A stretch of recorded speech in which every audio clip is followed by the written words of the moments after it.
Assalamualaikum warahmatullahi wabarakatuh. Selamat pagi anak-anak. Hari ini kita akan belajar fisika untuk kelas 10. Bab 6 tentang kalor. Pertemuan ke-1 semester genap kelas 10 MO dan 10 MML. Fisika Bab 6 tentang kalor dibuat oleh Iis Isyani, guru mata pelajaran fisika SMK Panmas 1 Depok, Jalan Raya Mampang, nomor 314, Kota Depok.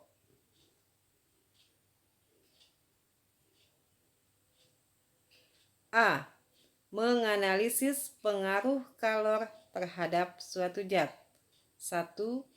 Pengertian suhu. Suhu adalah besaran yang menyatakan derajat panas dingin suatu benda.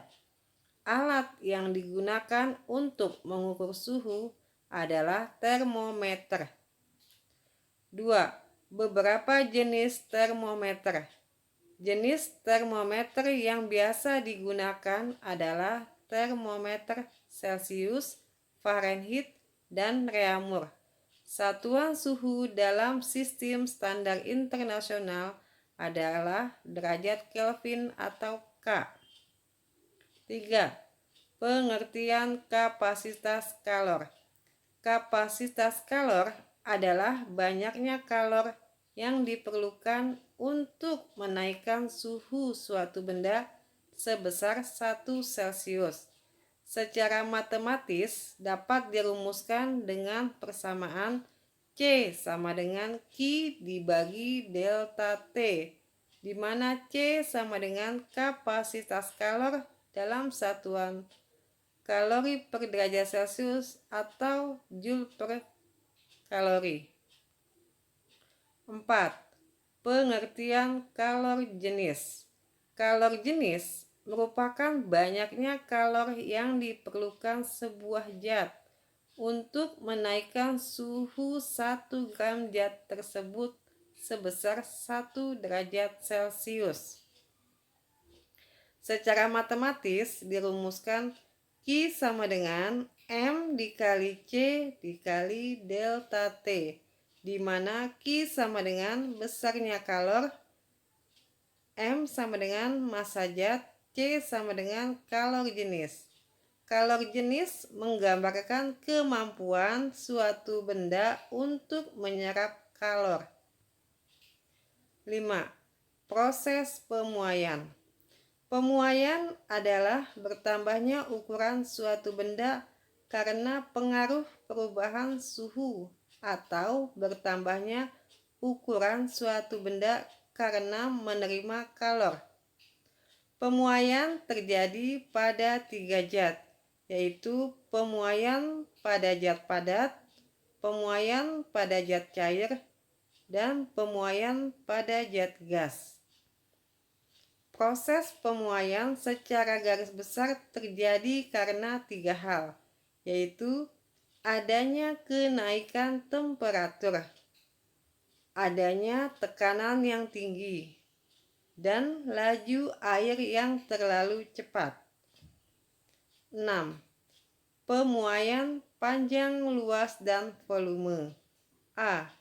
Pemuaian panjang.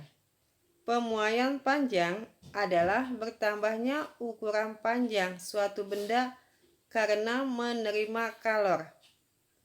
Pemuaian panjang suatu benda dipengaruhi oleh beberapa faktor, yaitu panjang awal benda, koefisien muai panjang, dan besar perubahan suhu. Koefisien muai panjang suatu benda sendiri dipengaruhi oleh jenis benda atau jenis bahan. B. Pemuaian luas. Untuk benda-benda yang berbentuk lempengan atau plat atau 2 dimensi, akan terjadi pemuaian dalam arah panjang dan lebar.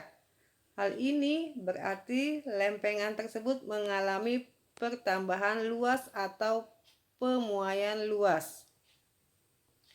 C. Pemuaian volume. Zat padat yang mempunyai 3 dimensi, yaitu panjang, lebar, dan tinggi. Seperti contohnya bola dan balok. Jika dipanaskan akan mengalami muai volume. 7. Perubahan wujud zat. Ada 3 macam wujud zat, yaitu padat, cair, dan gas. 8. Kalor laten peleburan dan kalor laten penguapan. Banyaknya kalor yang diserap atau dilepaskan selama terjadi perubahan wujud dapat dinyatakan dengan persamaan Q sama dengan M dikali L, di mana Q sama dengan banyaknya kalor yang diserap atau dilepaskan dalam satuan Joule. M sama dengan massa zat dalam kilo, dan L adalah kalor laten dalam satuan Joule per kilo. Nama-nama kalor laten antara lain: pada saat melebur disebut kalor lebur, pada saat menguap disebut kalor uap, pada saat menyublin disebut kalor sublin, pada saat membeku disebut kalor beku, pada saat mengembun disebut kalor embun. Dari hasil percobaan yang dilakukan oleh para ilmuwan diperoleh kalor uap sama dengan kalor embun, kalor lebur sama dengan kalor beku. 9.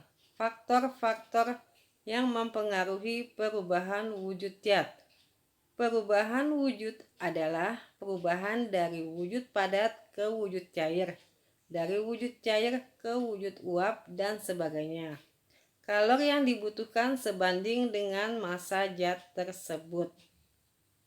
Kalor yang dibutuhkan untuk mengubah zat padat yang massanya M menjadi cairan tanpa perubahan suhu adalah Q sama dengan M dikali L, di mana Q sama dengan kalor yang diperlukan dalam satuan Joule, dan M massa zat dalam satuan kilo, dan L sama dengan kalor laten peleburan atau kalor lebur zat tersebut dalam satuan Joule per kilo.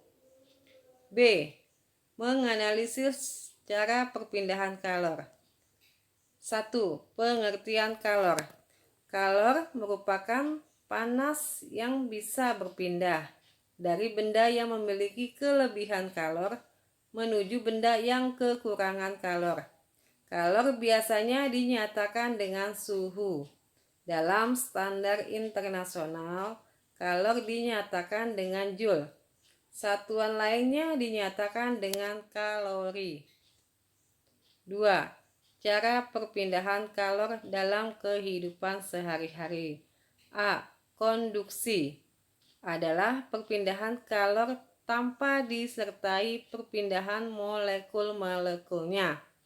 B. Konveksi adalah perpindahan kalor yang disertai dengan perpindahan molekul-molekul penyusunnya di dalam suatu zat. C. Radiasi adalah perpindahan kalor tanpa perantara. Contoh, sinar matahari sampai ke permukaan bumi. C. Menerapkan asas Black dalam pemecahan masalah. 1. Asas Black. Hukum asas Black: jumlah kalor yang lepas oleh benda yang bersuhu lebih tinggi akan sama dengan jumlah kalor yang diterima oleh benda yang bersuhu lebih rendah, atau kalor yang dilepas akan sama dengan kalor yang diterima. Bunyi persamaan dari asas Black: jumlah kalor yang dilepas sama dengan jumlah kalor yang diterima. Jumlah Q lepas sama dengan jumlah Q terima, dengan rumus Q sama dengan M dikali C dikali delta T. Maka M2 dikali C2 dikali delta T2 sama dengan M1 dikali C1 dikali delta T1. 2. Syarat terjadinya penerapan asas Black. Setiap dua benda atau lebih dengan suhu berbeda dicampurkan, maka benda yang bersuhu lebih tinggi akan melepaskan kalornya, sedangkan benda yang bersuhu lebih rendah akan menyerap kalor hingga mencapai kesetimbangan, yaitu suhunya sama. Kalor yang dilepaskan sama dengan kalor yang diserap, sehingga berlaku hukum kekekalan energi. 3. Kalor yang diserap dan kalor yang dilepas. Kalor yang diserap merupakan kalor yang diterima suatu benda dari benda lain. Adapun kalor yang dilepas yaitu kalor yang diberikan dari suatu benda ke benda lainnya. 4. Aplikasi asas Black dalam kehidupan sehari-hari. Contohnya, pernahkah kalian mandi dan airnya dingin? Kemudian kalian mencampurkan air panas pada air mandi kalian. Contoh lainnya, pernahkah kalian membuat susu atau kopi? Sewaktu susu diberi air panas, kalor akan menyebar ke seluruh cairan susu yang dingin, sehingga susu terasa hangat. Suhu akhir setelah pencampuran antara susu dengan air panas disebut suhu termal atau keseimbangan. Demikianlah video pembelajaran bab 6 tentang kalor. Semoga dapat bermanfaat untuk kita semua. Wabillahi taufik wal hidayah. Wassalamualaikum warahmatullahi wabarakatuh.